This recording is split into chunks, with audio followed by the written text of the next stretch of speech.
Une bande organisée de 4 personnes a reconstitué les faits des cambriolages dits boum à l'étranger perpétrés durant une longue période à Mpaka secteur JBZ en présence des forces de police, notamment du général Jean-Pierre Okiba. Des actes commis dans plus d'une vingtaine de maisons, laissant au passage des victimes encore sous le choc. C'est le 10 septembre récent. J'étais à la prière et je suis revenu et je constate que cette porte était déjà ouverte, donc ma clé n'a servi à rien. Et quand j'entre dans la maison, c'est un désastre. Mais ce qui est curieux, c'est qu'ils ont réussi aussi à ouvrir ma chambre et une autre chambre pour aller fouiller.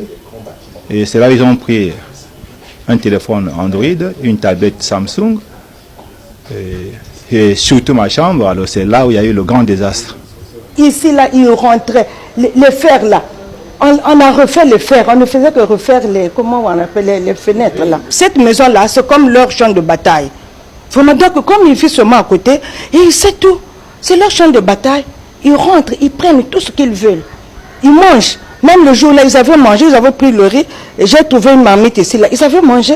Des méthodes presque identiques appliquées par les malfrats, comme l'indique l'un d'eux. Il y a des gens qui sont là pour le repérage. Le 2, quand on sent que non, réellement, la parcelle, il n'y a personne, on garde ce jour-là et on prend notre temps et des jours et des semaines même vont s'écouler et jusqu'au jour où on va se rendre compte qu'il y a un jour au moins dans la semaine où la parcelle est libre et nous on vient maintenant ce jour-là. Un coup de fil est réussi grâce à un travail minutieux des services de police. Depuis le mois de janvier de cette année jusqu'à nos jours, nous sommes destinataires de plusieurs plaintes pour des cas de vol dits boum à l'étranger. Les investigations menées ont permis à l'interpellation d'un des auteurs de ces faits. Conduit dans nos services et interrogé, il a aisément reconnu les faits.